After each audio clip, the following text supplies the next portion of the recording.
Yeah. So neurohacking for us really means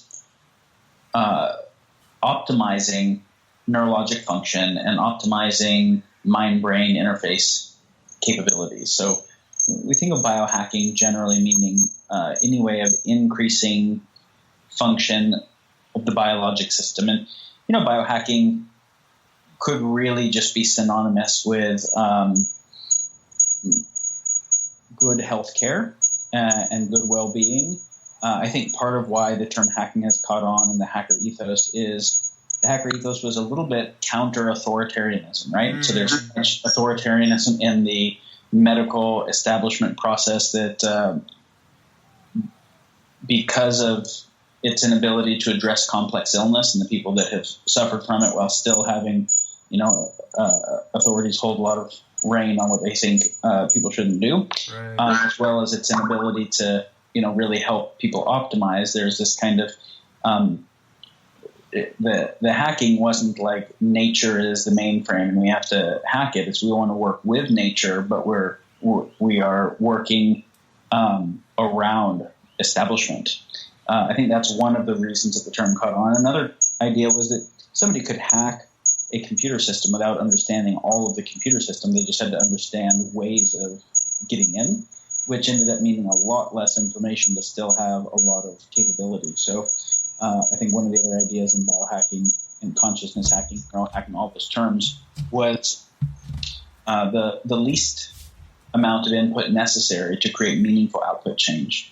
So I don't mean to interrupt, but I'm just glad you said it that way, because my pet peeve is about the least amount of effort to get the most amount of output. So I'm glad you phrased it that way.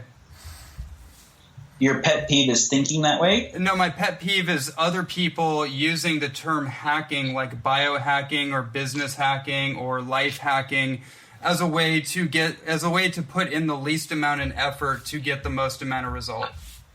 And I think, I think Tim Ferriss kind of maybe did more than anybody at first to popularize that idea, right. Productivity hacking, life hacking with the 4-hour work week, and the idea of, hey, can I automate a lifestyle for myself with, not as much time, and then can I apply that to body and other things? And the idea of the Pareto principle of there is a relatively small subset of all the things one could do in a space that can lead to much of the results of the space, and let's start there.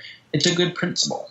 Now, if there's 20% of the stuff you can do that will lead to 80% of the results, if you really care about the area, you're not happy with 80% of the results. Right. And so, when you think about just increased leverage, right, where less input can create more output, that doesn't necessarily mean you continue to do less input. It might mean you just start getting exponentially more output because you care more and you continue to invest a lot with just higher leverage strategies.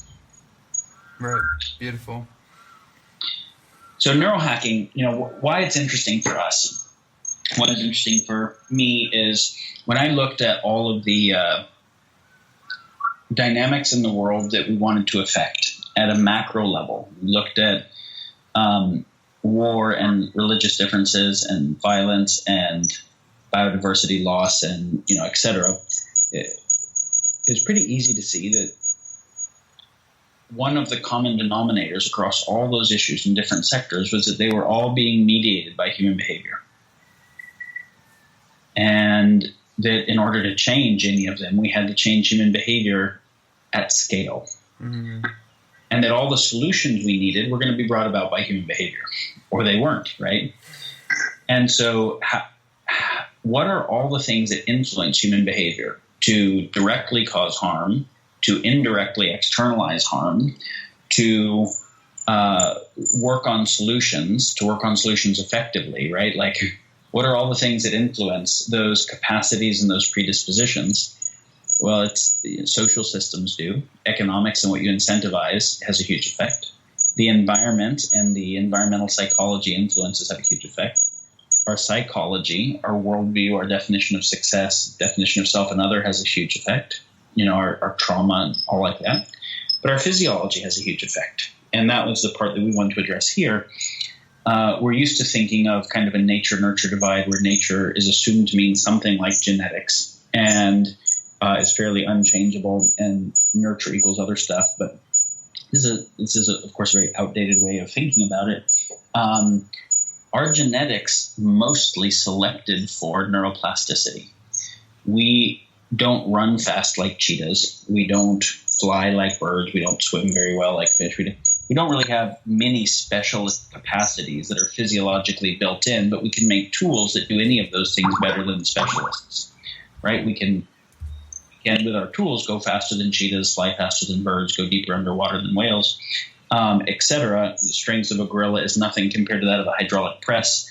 And so we selected for the capacity to do abstraction and develop tools and extend ourselves to those tools. But those tools meant we were going to change our environment rapidly, which meant if we had fixed wiring where we were adapted to our evolutionary environment, we would be unadapted to the new worlds that we'd create. So we had to have very little hardwiring so that we could soft wire to the new environments we were creating, which is why we're pretty much useless for the first year of our life compared to a gorilla that can do stuff in the first 5 minutes, a horse that's up and walking in the first few minutes, is because we're born very neotenous. We have a very long developmental period because rather than have hardwired behaviors, we have radical plasticity for firm wiring, what is going to be adaptive to the environment that we're born into. And then we have continued neuroplasticity throughout life. So basically, evolution said only being able to change our behavior through natural selection, through breeding over a long period of time is very slow. So we're evolving a creature that can change its behavior radically just by software updates,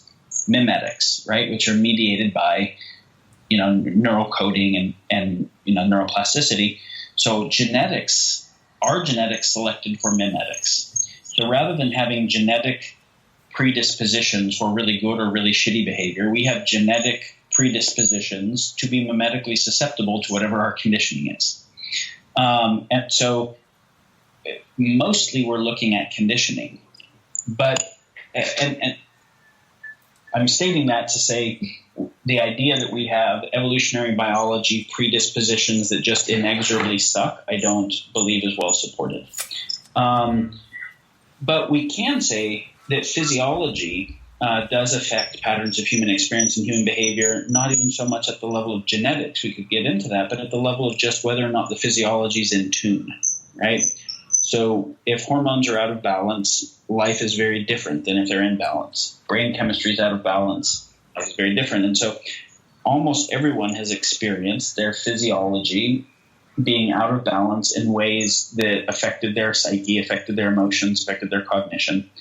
And you can kind of think of it as when an instrument is out of tune, you kind of can't play anything on it, no matter if you know how to play well or not. It sounds good.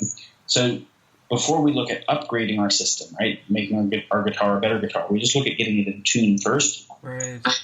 We see there's a tremendous amount of predisposition for shitty behavior that is actually untuned physiologies, that is neurochemical imbalances, hormonal imbalances, microbiome imbalances, etc., that lead to less system resilience, less emotional resilience, less impulse control.